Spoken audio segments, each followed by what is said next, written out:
Pack your entire life into 2 suitcases, not for a vacation, because you know you're never coming back.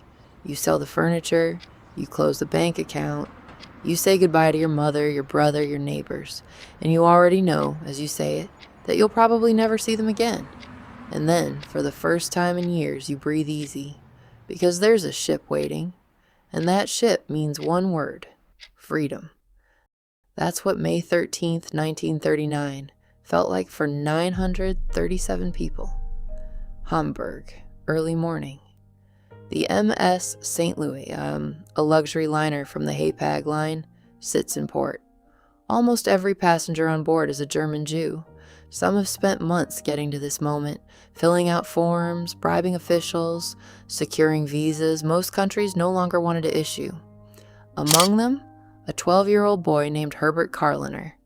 Weeks earlier, his father had been locked up in Buchenwald after the November pogroms, released only after proving he'd already arranged to leave the country. Now Herbert and his family stand on deck as Hamburg disappears behind them. They believe the worst is over. They are wrong. There is a somewhat nervous disposition among the passengers.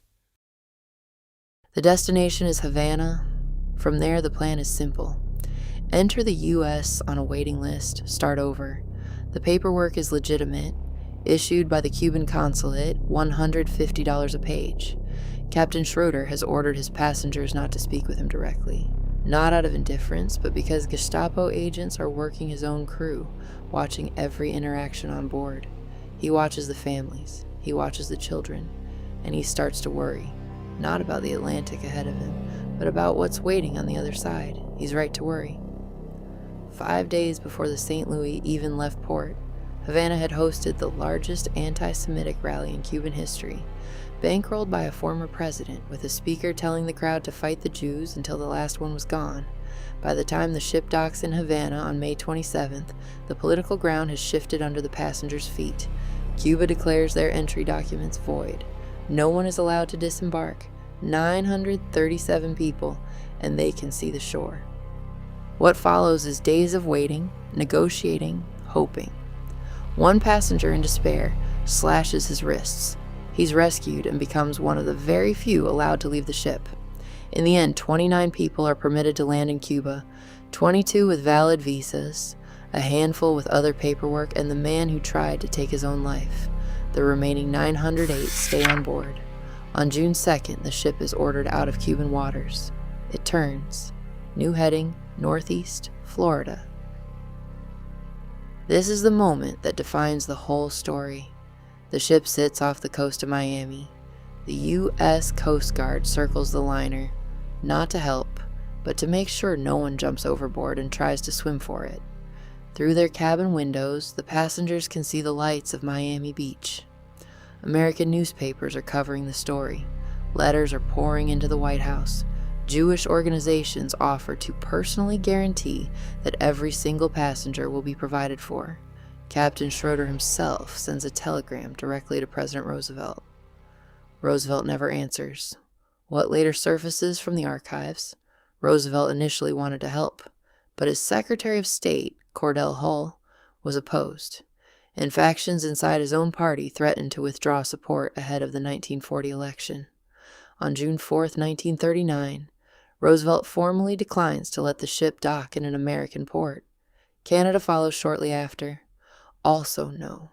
3 countries, 3 times the same word. Schroeder turns the ship back toward Europe and doesn't stop sending telegrams, hour after hour, day after day.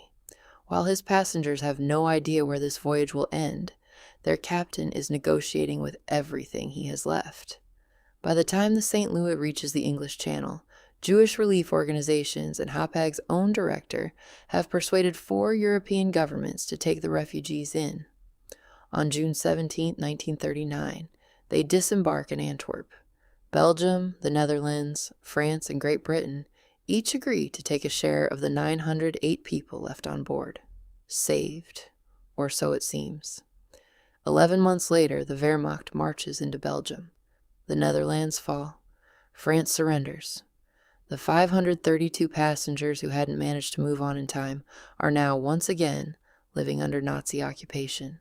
The same people who had spent months filling out forms, paying bribes, and surviving an Atlantic crossing. They get deported. 254 of them are murdered in the Holocaust. The 254 who landed in Britain, every single one survives. Not because Britain was more moral, because the English Channel is wider than the Dutch border. Herbert Karliner, the 12-year-old from Hamburg, ends up in France. He survives the occupation in hiding, moved between Jewish children's homes. His parents and sisters are deported to Auschwitz and murdered. Herbert survives. He emigrates to America, the same America that turned him away in 1939. He goes on to live a quiet life. No memoirs, no talk shows. Decades later, at a reunion of former passengers, Captain Schroeder's nephew hands him a captain's cap. His uncle's own cap, worn by the one man on that voyage who never stopped fighting for him. Herbert donates it to the United States Holocaust Memorial Museum in Washington. It's still on display there today. It would be easy to file this away as a failure of another era. Something that was just how things were in the 1930s. It wasn't. In 1939, anti-Semitism was widespread in America. Polling at the time showed that more than 80% of Americans opposed letting European refugees in. Roosevelt didn't swim against that current, he moved with it. And that's the real lesson here. Not that evil people made evil decisions, but that ordinary political cowardice, backed by public opinion, was enough to get 254 people killed who could have been saved. Nobody in Washington, Havana, or Ottawa woke up that morning thinking they were doing something wrong. They were reading the polls. They were counting votes. The MS St. Louis is what happens when bureaucracy and political calculation outweigh people. That's not a lesson from World War II. That's a lesson about power. And it gets rewritten every decade. In 2012, the U.S. State Department formally apologized to 14 surviving passengers in Washington. In 2018, Justin Trudeau stood in the Canadian Parliament and said, "We are sorry for the callousness of Canada's response."